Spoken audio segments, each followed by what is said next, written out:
Okay, so good evening everyone. আজি আপোনালোকৰ 19th of January 2026 আৰু যোনখিনি নিউজ পেপাৰ ডেইলি এনালাইচিছ হয় আজি এইকেইটা টপিক আছিলে মই লৈ আহিছোঁ। প্ৰথম নিউজ আছিলে আপোনালোকৰ GS2,5 ইণ্টাৰনেশ্যনেল ৰিলেশ্যনছৰ।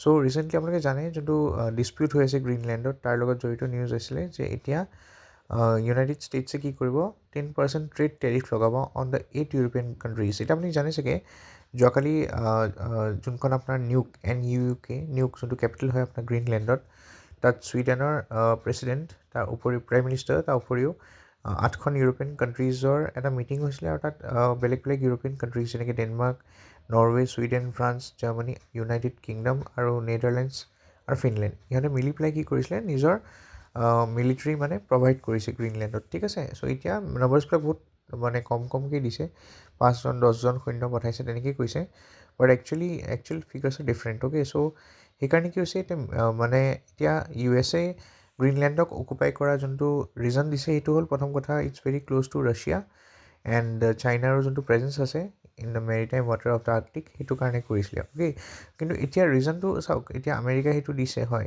কিন্তু এটা same time Greenland which is part of আপুনি যদি চাই it's a part of Denmark, right? So' যদি চাই ইউৰোপিয়ান ইউনিয়নৰ লগতো আপোনাৰ জড়িত আছে। চ' আৰু প্লাছ ডেনমাৰ্ক ইজ এ নেটো কাণ্ট্ৰি। চ' সেইকাৰণে এনেকুৱা এটা মানে চিটুৱেশ্যন ক্ৰিয়েট হ'ব গৈ আছে যে এখন নেটো কাণ্ট্ৰি আন এখন নেটো কাণ্ট্ৰিক এটেক কৰিব। চ' যোনটো আৰ্টিকল 5 আপোনাৰ নেটো ট্ৰিটি সেইটো ভায়লেট হোৱাৰ চান্স বহুত আছে, সেইকাৰণে নিউজত আছিলে।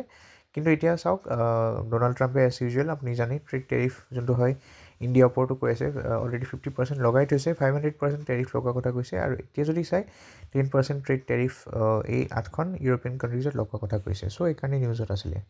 নেক্সট নিউজ আপোনালোকৰ GS2,5 পলিথিন গভৰ্নেন্সত যদি চাই এইটো হ'ল এক্সপৰ্ট প্ৰিপেয়াৰনেছ ইণ্ডেক্স। চ' এক্সপৰ্ট প্ৰিপেয়াৰনেছ ইণ্ডেক্স যোনখন হয় 2024 ৰিচেণ্টলি ৰিলিজ হৈছে 2026। অ'কে, আৰু ইট ইজ বিং ৰিলিজ বাই নীতি আয়োগ। এতিয়া আমি বাকী গোটেইখনটো চাবলৈ দৰকাৰ নাই, আমাৰ APSC পইণ্ট অফ ভিউ পৰা আছামৰ পাৰ্চপেক্টিভত চাওঁ।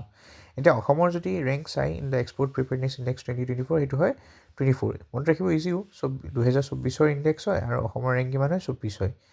আৰু ইয়াত আপোনাৰ 35খন ষ্টেটছ আৰু ইউনিয়ন টেৰিটৰিজে পাৰ্টিচিপেট কৰিছিলে। এছেছমেণ্ট কৰা হয় on basis of export infrastructure. So' যোনবিলাক এক্সপৰ্ট ইনফ্ৰাষ্ট্ৰাকচাৰ হয় তাৰ লগত জড়িত বিজনেছ ইক'চিষ্টেম যোনবিলাক আছে আমাৰ ইণ্ডিয়াত, অসমত, তাৰপিছত এক্সপৰ্ট পাৰফৰ্মেঞ্চ কেনেকুৱা হয়, পলিচি এণ্ড গভৰ্নেন্স, এই গোটেইখিনি বস্তুৰ ওপৰতে এছেছমেণ্ট কৰা হয়। আৰু এই ইণ্ডেক্সখন প্ৰিপেয়াৰ কৰোঁতে 70টা পেৰামিটাৰ্ছ কনচিডাৰ কৰা হয়। গোটেইবিলাক পেৰামিটাৰ দৰকাৰ নাই, জাষ্ট নাম্বাৰটো মনত ৰাখিলে হ'ল যে 70টা পেৰামিটাৰ্ছৰ বেচিছত এই ইণ্ডেক্সখন বনোৱা হয়। এতিয়া এক্সপৰ্টৰ কথা যদি চাওঁ, চ' অসমৰ যদি চাই ফাইনেন্সিয়েল ইয়েৰ 2024-25 অসমৰ যোনটো এক্সপৰ্ট হয় সেইটো 3,700 কোটি টকাৰ এতিয়ালৈকে দেখা গৈছে। ঠিক আছে, আৰু মেজৰ এক্সপৰ্ট আইটেমছ কি আছে যেনেকৈ টি, অভিয়াছলি টি থাকিব 1 নম্বৰ, তাৰপিছত কোক, ছেমি কোক, ঠিক আছে, যোনবিলাক আপোনাৰ কোলৰ যোনটো প্ৰডাক্ট হয় কোক বুলি কয়, তাৰপিছত মেডিকামেণ্টছ যোনবিলাক আছে মানে মেডিচিন ৰিলেটেড যোনবিলাক আইটেমছ আছে এৰিড বাই ফাৰ্মাচিউটিকেল মেনুফেকচাৰিং হাবছ। ষ্টিল এক্সপৰ্ট প্ৰিপেয়াৰনেছ ইণ্ডেক্সত আমাৰ ধৰক ইম্প্ৰুভ হৈছে ৰেংকটো, বাট ষ্টিল দেৰ আৰ চাম চেলেঞ্জেছ ফৰ আছাম। প্ৰথম কথা হ'ল যোনবিলাক আছামে অসমৰ পৰা যোনবিলাক আপোনালোকৰ যেনেকৈ উড চাকুল যায়, শ্বেল বা নাট উড যায়, সেইবিলাকৰ ভলিউম এক্সপৰ্ট ভলিউম বহুত কম হয়। ছেকেণ্ড কথা, আমাৰ অসমত যোনবিলাক প্ৰডাক্ট পঠাওঁ আমি তাত ব্ৰেণ্ডিং, কোৱালিটি এনহেঞ্চমেণ্ট, তাৰ উপৰিও যোনবিলাক আপোনালোকৰ গ্ল'বেল মাৰ্কেটছৰ আমাৰ যেনেকৈ ফ্ৰেগ্ৰেঞ্চেছ, যেনেকৈ আপুনি জানে আজমলৰ যোনটো আঁতৰ বা এতিয়া যেনেকৈ মিডল ইষ্টত বিক্ৰী হয়, সেইবিলাক ক্ষেত্ৰতো আমাৰ কি হৈছে গ্ল'বেল মাৰ্কেট যোনটো আমি টাৰ্গেট কৰিছোঁ সেইটো বহুত লিমিটেড হৈ আছে। ঠিক আছে, in case of fragrances as well as cosmetic segments. তাৰ উপৰিও অইল চিড কাল্টিভেশ্যন এতিয়া আমি ফুল্লি কেপিটেলাইজ কৰিব পৰা নাই। One of the reason oil seed cultivation আপোনালোকে জানিছে কি কেপিটেলাইজ সেইকাৰণে কৰিব পৰা নাই কাৰণ অইল চিড কাল্টিভেশ্যনৰ বহুত মানে ইণ্টেনচিভ ইৰিগেশ্যনৰ দৰকাৰ হয়, বহুত পানী লাগে। ঠিক আছে, সেইটো এটা আপুনি ক'ব পাৰি ৰিজন। কিন্তু এট দ্য ছেইম টাইম গভমেণ্টে যেনেকৈ চেণ্ট্ৰেল গভমেণ্টে যেনেকৈ national mission on oil seed and oil পাম্প লঞ্চ কৰিছে মিছনটো, তাৰ আণ্ডাৰত আমি ফুল্লি কেপিটেলাইজ কৰিব পৰা নাই অইল চিড কাল্টিভেশ্যন।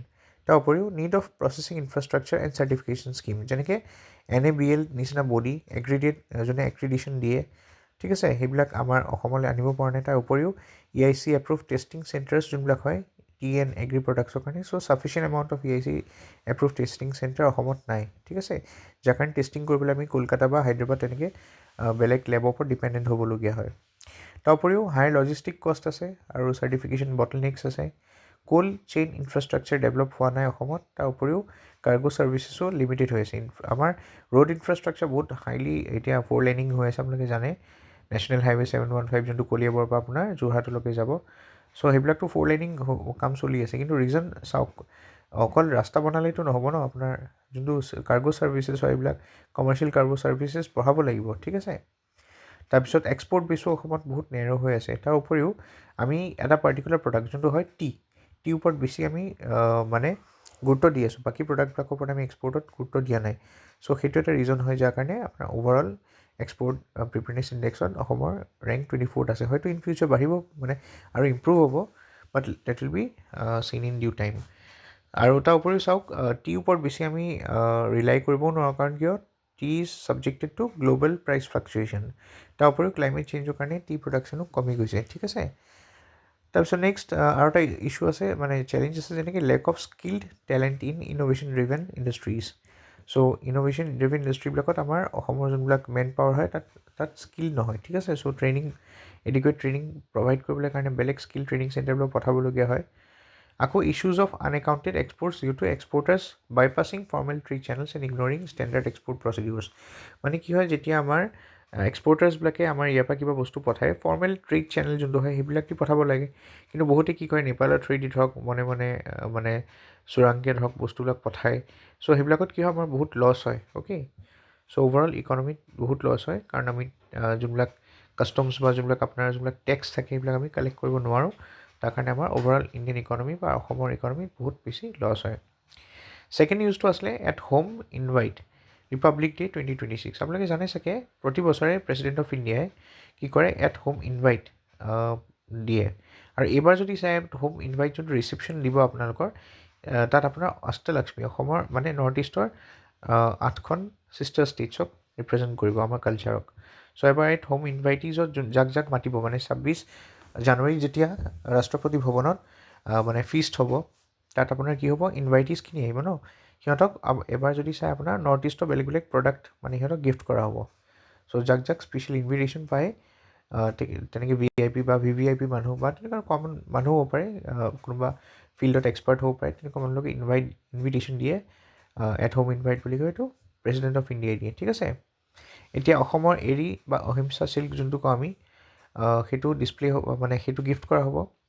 তাৰ উপৰিও বক্স এটা দিয়া হ'ব with decorative motifs on the cover. So' box কিছুমান এটা বক্স দিয়া হ'ব, ধৰক আপুনি ধৰি লওক কাঠৰ বক্স এটা ধৰক, তাত আপোনাৰ অসমীয়া মেনুস্ক্ৰিপ্ট প্ৰিণ্টিং যোনটো হয়, যেনেকৈ বৃন্দাবনী বস্ত্ৰ টাইপৰ কিবা তেনেকুৱা টাইপৰ যোনবিলাক মেনুস্ক্ৰিপ্ট প্ৰিণ্টিং থাকে সেইবিলাক তাত ডিছপ্লে কৰা থাকিব। নাগালেণ্ডৰ মিথুন আৰু ৰডেণ্ড্ৰন ডিছপ্লে কৰা হ'ব। তাৰপিছত মণিপুৰৰ চিৰুই লিলি আৰু চেংগাই ডিয়েৰ, ত্ৰিপুৰাৰ নাগকেচাৰ ফ্লাৱাৰ আৰু ইণ্ডিয়ান বাটাৰ কেটফিছ, মিজোৰামৰ ৰেড ভেণ্ডা অৰ্কিড এণ্ড হিমালয়ান চিৰো যোনটো চৰাই হয়। তাৰপিছত ত্ৰিপুৰাৰ উডেন বেম্বো মেট আৰু মেঘালয় স্পোক বেম্বো অৰ্নামেণ্টছ। চ' এইবিলাক ডিছপ্লে কৰা হ'ব আৰু কিছুমান ইয়াৰ ভিতৰত গিফ্টটো দিয়া হ'ব, ঠিক আছে। নেক্সট GS 3,5 আপোনাৰ ইকনমিক ডেভেলপমেণ্টত এটা নিউজ আহিছিলে, আপুনি জানে চাগে আমাৰ অনাৰেবল চিফ মিনিষ্টাৰ ছাৰ আজি ৱৰ্ল্ড ইকনমিক ফ'ৰামৰ কাৰণে তেখেত মানে ডেভছ গৈছে ছুইজাৰলেণ্ডত, আৰু মিটিং হ'ব আপোনাৰ অহাকাইলৈ।